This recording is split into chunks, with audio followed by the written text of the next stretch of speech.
beberapa cara yang bisa kita lakukan untuk mencegah virus corona masuk ke tubuh kita. Pertama, rajinlah mencuci tangan, terutama sebelum dan setelah makan, serta setelah kembali dari luar rumah. Jangan lupa untuk mencuci tangan dengan sabun dan air yang mengalir sampai bersih. Kedua, gunakan masker jika bepergian keluar rumah, apalagi kalau teman-teman pergi ke tempat umum, seperti halte bis, stasiun kereta, atau bandara. Ketiga, tutupi hidung dan mulut saat bersin dengan menggunakan tisu atau lengan baju. Keempat, jika memungkinkan, jaga jarak dengan orang yang sedang mengalami flu, batuk, dan demam. Kelima, selalu makan telur dan daging yang dimasak sampai matang merata, karena virus ini bisa menyebar lewat daging hewan yang tidak dimasak dengan baik. Dengan melakukan hal-hal tadi, kemungkinan kita terkena virus corona jadi kecil, sekaligus bisa menjaga kesehatan kita dan orang-orang di sekitar. Shalom adik-adik, selamat hari Minggu. Apa kabarmu pada Minggu pagi hari ini? Tentu baik dan luar biasa, bukan? Oke, apakah kamu sudah mengucapkan syukur dan terima kasih kepada Tuhan pada hari ini? Kita harus senantiasa sukacita dan menunjukkan sukacita kita itu dengan bersyukur kepada Tuhan. Bersyukur, memanjatkan doa dan terima kasih. Banyak alasan kita mau berterima kasih. Contohnya, pada pagi hari ini matahari masih bersinar. Coba lihat di luar, ada matahari enggak? Kemudian kita masih udara segar. Masih ada udara segar yang bisa kita hirup. Dan nafas kehidupan yang sudah Tuhan berikan. Sebagai ungkapan syukur dan terima kasih kita akan menaikkan satu lagu pujian, yaitu Terima Kasih 1000. Kita sama-sama menyanyikan ya.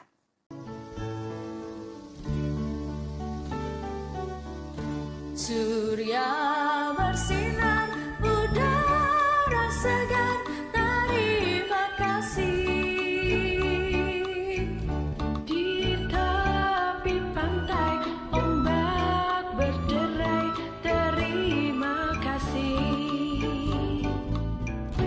Terima kasih 1000, oh terima kasih 1000 pada Tuhan Allahku, oh pada Tuhan Allahku. Aku bahagia karena dicinta, terima kasih. Melati wangi, ku tiup nyanyi, terima kasih. Sering meraya, dengunkan lagu, terima kasih. Terima kasih 1000, oh terima kasih 1000 pada Tuhan Allahku, oh pada Tuhan Allahku. Aku bahagia karena dicinta, terima kasih. Mari kita sama-sama berdoa, arahkan pikiran dan hatimu kepada Tuhan. Kita berdoa bersama. Bapa yang baik, Bapa pencipta langit dan bumi, terima kasih ya Bapa untuk pagi yang indah ini, buat napas kehidupan yang masih boleh Kau berikan kepada kami masing-masing. Kami bersyukur Bapa untuk semua kebaikan dalam kehidupan kami. Bapa, sebentar kami akan mendengarkan cerita pada ibadah minggu, adik-adik sekolah minggu HKBP Mampang Perapatan. Bukalah hati dan pikiran kami agar kami dapat mengerti firman-Mu, bahkan kami dapat menjadi pelaku firman-Mu dalam kehidupan kami. Terima kasih ya Bapa, di dalam nama Yesus Kristus kami telah berdoa dan mengucap syukur. Amin. Bagaimana adik-adik? Pada kali ini kita akan mendengarkan cerita minggu ini yang terambil dari Mazmur 98 ayat 1 sampai 9 ya. Silakan buka Alkitabnya. Tentu kamu sudah memegang Alkitab ya. Setiap kita sekolah minggu, Alkitab itu wajib sudah di tangan ya. Mazmur 98 ayat 1 sampai 9 kita akan baca secara bergantian. Kakak ayat yang ganjil, kamu ayat yang genap. Mazmur 98 ini hanya terdiri dari 9 ayat. Kita mulai. saat penyelamatan sudah dekat. Mazmur, nyanyikanlah nyanyian baru bagi Tuhan, sebab Ia telah melakukan perbuatan-perbuatan yang ajaib.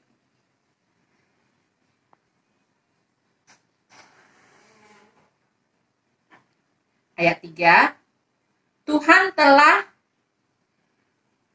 Ia mengingat kasih setia dan kesetiaannya terhadap kaum Israel. Segala ujung bumi telah melihat keselamatan yang daripada Allah kita.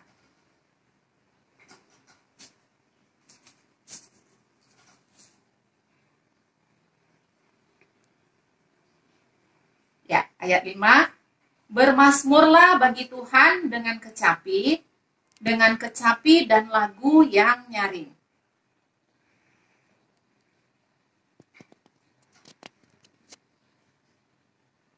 Ya, ayat 7, biarlah gemuruh laut serta isinya, dunia serta yang diam di dalamnya.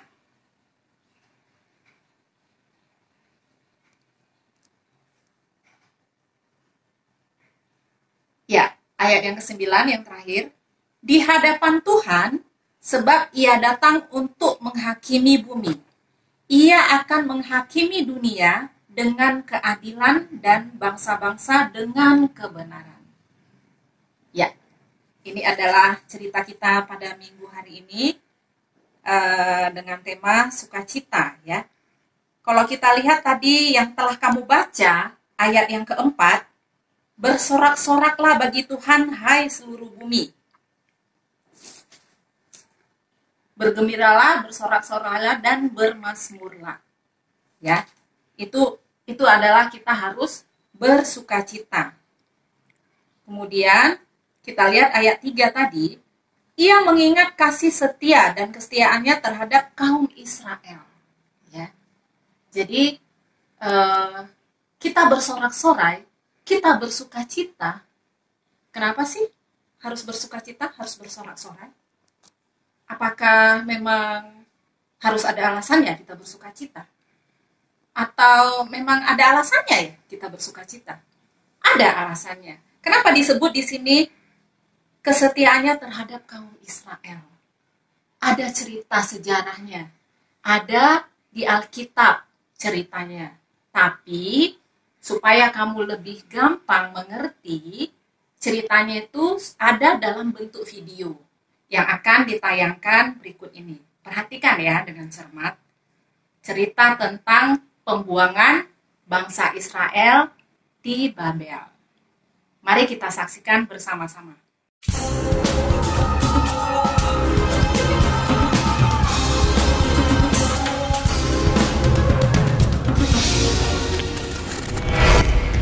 Halo Jesiers, kamu tahu nggak bahwa bangsa Israel di Alkitab pernah mengalami masa-masa mengerikan dalam sejarah suatu bangsa? Kita akan menyajikan ke kalian fakta-fakta pembuangan bangsa Israel mulai dari zaman Daniel sampai zaman Nazi Jerman dan akhirnya Israel merdeka. Video ini akan sangat menarik dan dibagi dalam beberapa episode. Karena itu jangan sampai ketinggalan ya. Subscribe sekarang dan klik tanda loncengnya. Kalian ingat zaman Raja Daud berkuasa? Raja Daud mampu menyatukan kerajaan Yehuda dan Israel di bawah tampuk pemerintahannya, dan kejayaan itu berlangsung sampai dengan Raja Salomo. Namun sayang, karena kebejatan para penerusnya di hadapan Tuhan, kedua kerajaan itu tidak terus bersatu. Di tahun 750 sebelum Masehi, kerajaan Raja Israel Salomo berakhir. Kerajaan terpecah menjadi Israel di bagian utara dan Yehuda di bagian selatan. 722 sebelum Masehi, Israel Utara dihancurkan Asyur. Pada saat itu, Babel masih Asyur. Kita mulai dari sini ya, Jesiers. Kerajaan Yehuda dipimpin oleh Raja Yosia dan meninggal pada tahun 600 sebelum Masehi. Raja Yosia ini mempunyai 3 orang anak, yaitu Elyakim, yang akhirnya berganti nama jadi Yoyakim, Yoahas, dan Zedekiah. Namun, pada usia 39 tahun, Yosia meninggal dalam pertempuran dengan Mesir. Segera setelah penguburan Raja Yosia di Yerusalem, maka rakyat negeri itu menjemput Yoahas, anak Yosia, kemudian mengurapi dia dan mengangkat dia menjadi raja menggantikan ayahnya sekitar tahun 609 sebelum Masehi. Kenapa bukan Yoyakim yang lebih tua atau anak sulung Yosia yang menjadi raja, namun malah Yoahas? Di Yerusalem pada saat itu tampaknya terdapat dua partai yang saling berlawanan, yaitu pro-Mesir dan pro-Asyur. Sehingga terdapat perbedaan calon raja dari dua kubu itu, yaitu Yoahas pro-Asyur dan Yoyakim pro-Mesir. Sayangnya, Yoahas sangat berlawanan dengan ayahnya. Ditulis bahwa ia melakukan apa yang jahat di mata Tuhan, tepat seperti yang dilakukan oleh nenek moyangnya. Ia meniadakan sistem pemerintahan teokratis yang telah dibangun oleh Yosia, dan apa yang telah dibangun oleh ayahnya itu dihancurkan oleh Yoahas dalam beberapa bulan saja. Karena Yoahas pro-Asyur, 3 bulan setelah masa pemerintahan Yoahas, Firaun Neko memecat dan menawan Yoahas.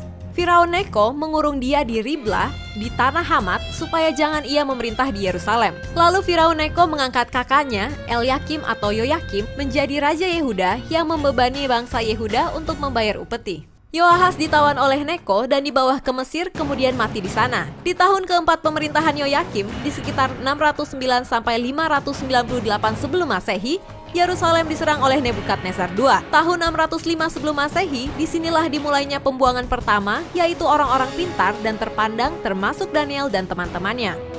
Yoyakim mati dan digantikan oleh anaknya Yoyakin. Namun, pengepungan Yerusalem terus terjadi. Sayangnya, pemerintahan Yoyakim hanya berlangsung selama 3 bulan 10 hari. Di tanggal 16 Maret 597 sebelum Masehi, terjadi pembuangan kedua besar-besaran, termasuk di dalamnya adalah Raja Yoyakin dan keluarganya. Termasuk Nabi Yehezkiel juga ada dalam pembuangan ini. 597 sebelum Masehi, Zedekia diangkat menjadi Raja Yehuda oleh Raja Nebukadnezar II. Zedekia, yang artinya kebenaran Tuhan, adalah Raja Kerajaan Yehuda yang terakhir.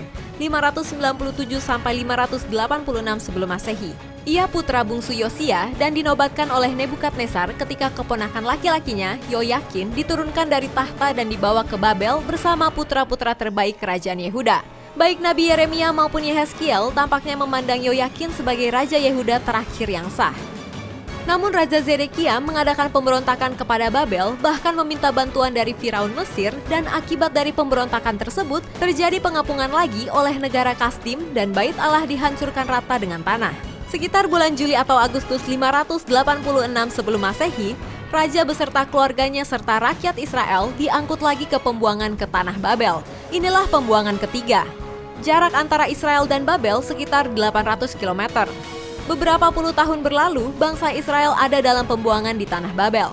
Sementara itu, nun jauh di sana, kerajaan Persia mempunyai raja baru yang kuat dan luar biasa berkarisma sebelum Masehi bernama Kores atau disebut juga Cyrus.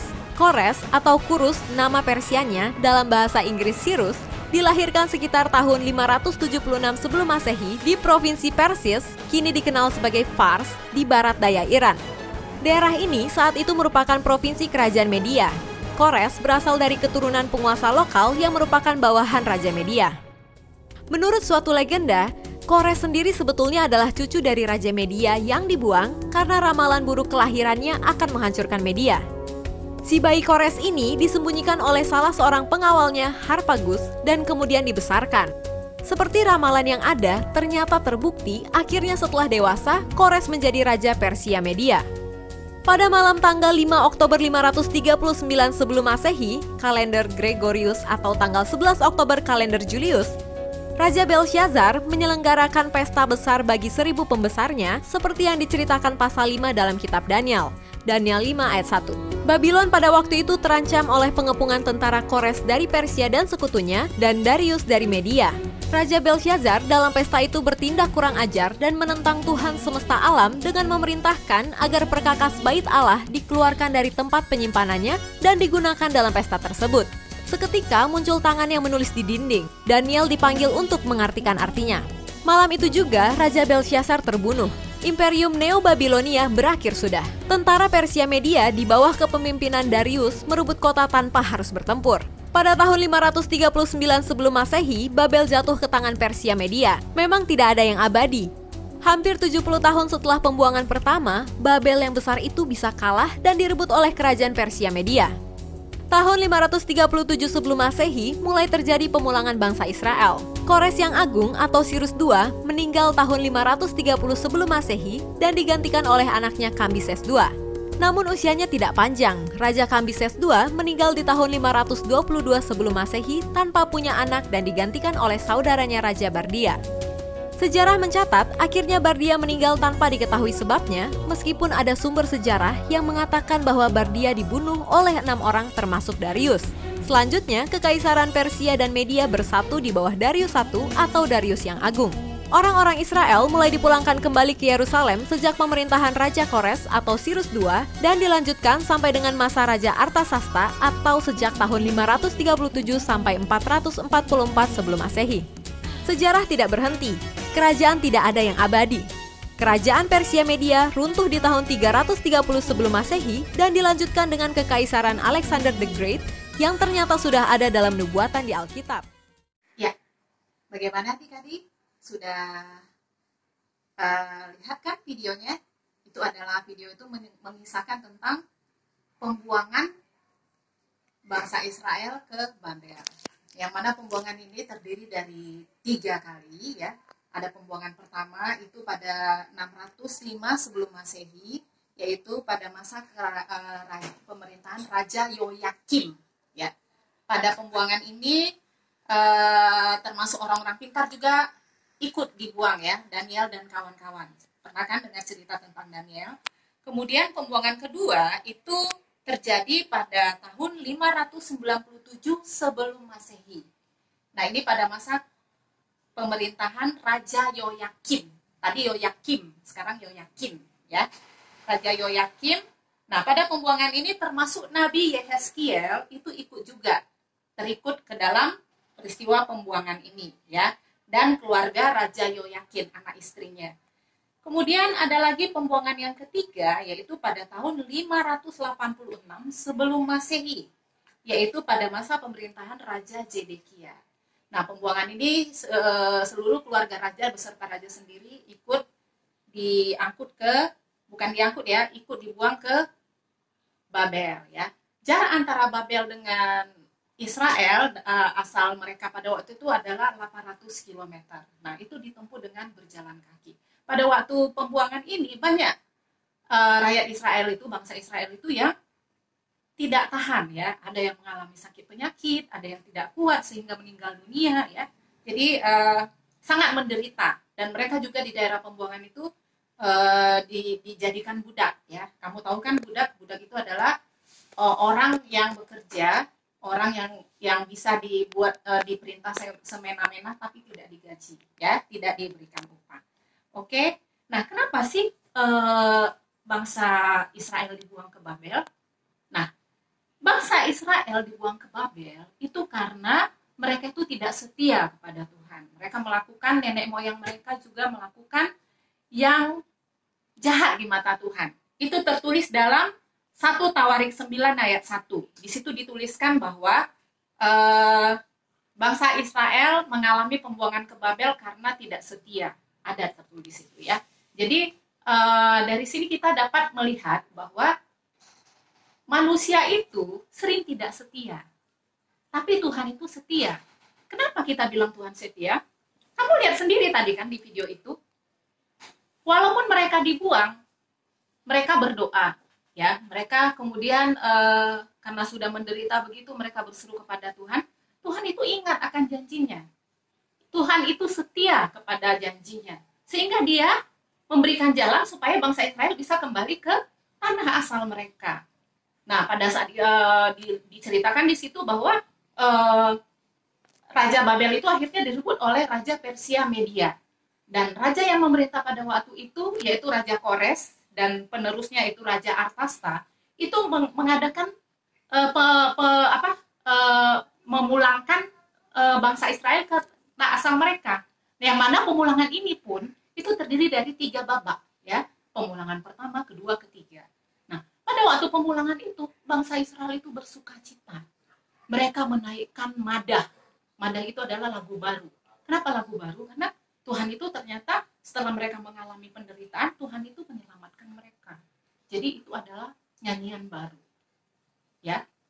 Jadi kita itu sangat patut bersukacita, bersyukur, berterima kasih ya, senantiasa bersukacita karena Tuhan itu banyak sekali telah membuat hal-hal yang baik dalam kehidupan kita. Mungkin kita lupa bersyukur, mungkin kita lupa bahwa sampai sekarang pun Tuhan itu melakukan hal-hal yang baik. Padahal kadang-kadang kita tidak memintanya. Itu Tuhan sudah sediakan, ya.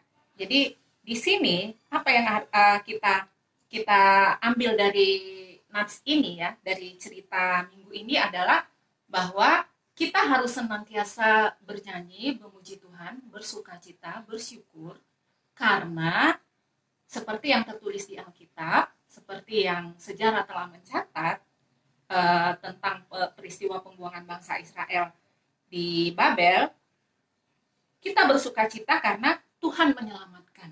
Buktinya Tuhan sudah menyelamatkan bangsa Israel. Ya, itu tahun pembebasan bagi mereka. Namanya tahun Yobel, ya, pernah dengar ya tahun Yobel. Tahun Yobel itu adalah tahun pembebasan. Kemudian apalagi alasannya kita bersukacita? Karena Tuhan setia pada janjinya, walaupun manusia tidak setia, ya. Tapi Tuhan juga adil. Walaupun Tuhan setia pada janjinya, Tuhan itu adil. Jadi itu pun tetap kita harus bersukacita. Kenapa? Kalau kita melakukan kesalahan, Tuhan itu akan murka. Murka, walaupun pada akhirnya Tuhan itu akan menyelamatkan juga, ya. Jadi jangan kamu seperti ini. Nggak apa-apa kok, Kak. Kan Tuhan itu menyelamatkan. Tuhan itu setia pada janjinya. Nggak apa-apalah kita sekali-sekali nggak setia. Waduh, jangan seperti itu juga. Kenapa? Karena kamu akan mengalami murka Tuhan, ya. Murka Tuhan itu, waduh, murka Tuhan itu dahsyat, ya, lebih dahsyat dari murka manusia. Jadi kalau kamu memang menyepelekan seperti itu, kamu harus sudah bersedia menanggung murka Tuhan, ya. Murka Tuhan itu bisa maut juga, ya, bisa maut. Jadi kamu harus mengingat bahwa walaupun Tuhan setia, kamu harus berusaha juga untuk tetap setia, ya.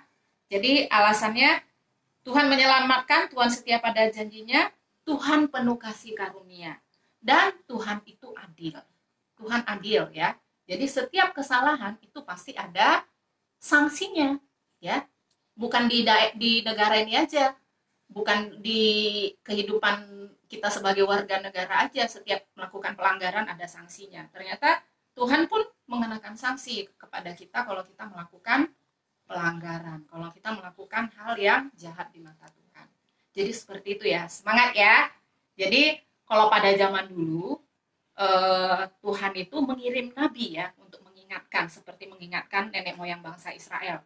Dia mengirimkan Nabi Yeskiel. Jadi sudah diberitahukan, tapi nenek moyangnya tidak mendengarkan, makanya Tuhan murka, akhirnya dibuang ke Babel. Nah, zaman seperti ini Tuhan tidak, nabi-nabi yang pada zaman sekarang ini bisa macam-macam, ya, bisa orang tuamu, bisa pemerintah, bisa juga mungkin temanmu atau kakak sekolah minggu atau inang pendeta, semuanya, ya. Jadi itu hal-hal yang Tuhan mau sampaikan, kamu harus dengarkan. Bisa juga pemerintah, apalagi sekarang dalam keadaan wabah ini, ya. Misalnya kita mau selamat nih, tapi kita harus mengikuti anjuran pemerintah, stay at home, stay healthy, maksudnya menjaga kebersihan, ya. Jangan maksudnya kamu harus rajin cuci tangan, misalnya. Jangan sepele, karena ternyata virus itu cepat sekali berpindahnya. Kemudian harus pakai masker, karena ternyata virus itu hanya menyerang sistem pernafasan, sehingga kamu harus melindungi sistem pernafasanmu. Itu kamu harus turutin. Itu cara Tuhan untuk memberikan peringatan, ya. Jadi seperti itu. Kita mau selamat, kita harus mendengarkan hal yang baik yang tujuannya untuk menyelamatkan kita. Ya, gitu ya adik-adik, ya. Juga mendengarkan orang tua. Oke, semangat, ya. Belajar online, stay at home, stay healthy, dan jangan lupa senantiasa bersukacita. Katanya kalau misalnya kita gembira, itu sistem imun tubuh kita bagus, ya. Jadi jangan stres, ya. Jadi sukacita, ya. Nah, itulah cerita untuk minggu ini. Kamu harus senantiasa bersyukur dan bersukacita. Nah, di sini ada aktivitas seperti biasa. Adik-adik nanti mengerjakan aktivitas, kemudian menguploadnya di grup sekolah minggu atau ke kakak sekolah minggunya. Aktivitasnya apa? Aktivitasnya tidak susah ya. Aktivitasnya membuat gambar orang smile ya. Ini gampang ya buatnya. Buat gunting karton dalam bentuk bulat, kemudian gambar smile. Tapi di baliknya ada tulisan. Itu yang penting. Jadi dua sisi ini kamu harus foto ya. Di belakangnya ada tulisan. Tulisannya apa? Tulisannya adalah sesuai dengan tema hari ini, bersukacita. Aku bersukacita karena titik 2. 1, bla bla bla bla. 2, bla bla bla bla. 3, bla bla bla bla. Boleh sampai 5 ya. Kalau muat boleh sampai 10. Ya. Apa yang membuat kamu bersukacita? Tuliskan di sini. Kemudian foto, kirim ke kakak-kakak sekolah minggu atau ke grup ya. Kalau kelas 3-4 itu Kak Faiz dan Kak Via, kemudian 5-6-7 itu boleh ke kakak sendiri dan Kak Dea, atau lebih bagus lagi ke grup aja langsung ya. Jadi kamu nggak repot kirim ke dua kakaknya. Oke? Kerjakan ya, ini gampang. Ini adalah menunjukkan sukacitamu kepada Tuhan. Oke, kita tunggu ya. Ya, kita sebagai penutup kita akan menyanyikan lagu sukacita juga, yaitu lagu Sungai Sukacitamu. Kita sama-sama menyanyikan dengan semangat, dengan sukacita. Ayo kita nyanyikan.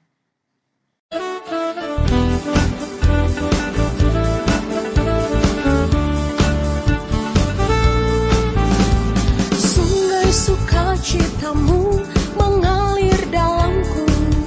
Oh yes, yes, yes, yes. Anggur sukacitamu melimpah dalamku.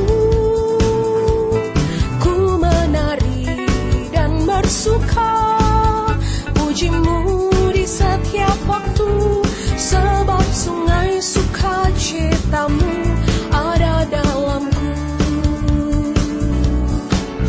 Mengalir bersamamu, bersuka di dalammu, mengikutimu Tuhan dalam kegerakanku, melayanimu Tuhan di dalam sukacitamu, sebab hanya Tuhan yang membuat sukacitaku penuh. Sebab hanya Tuhan yang membuat sukacitaku penuh. Sekarang kita berdoa ya. Semua lipat tangan, tutup mata, kita arahkan hati dan pikiran kita kepada Tuhan. Mari kita berdoa.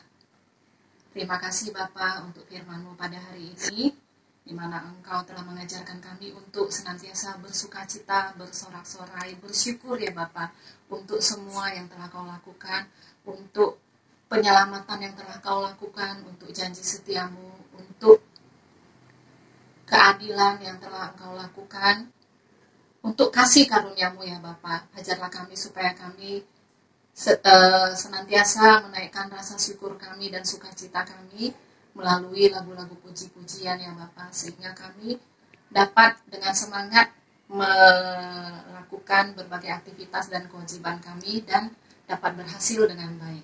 Terima kasih ya Bapa, kami mau serahkan adik-adik sekolah minggu Bapa ke dalam tangan-Mu. Berikanlah mereka kesehatan, jagalah dan lindungi mereka, jauhkan dari segala mara bahaya dan mara penyakit, segala macam wabah ya Bapa. Berikanlah mereka semangat untuk tetap bersukacita melakukan semua tugas dan kewajibannya dalam pembelajaran online juga ya Bapak. Juga orang tuanya, sekiranya Engkau yang memberikan semangat agar mereka dapat mengajari dan membimbing anak-anaknya dengan baik. Terima kasih ya Bapak, di atas segalanya ampunkan segala dosa kesalahan kami, agar kami masih layak menerima berkat-Mu yang indah dalam kehidupan kami. Di dalam nama Yesus Kristus kami telah berdoa dan mengucap syukur. Amin.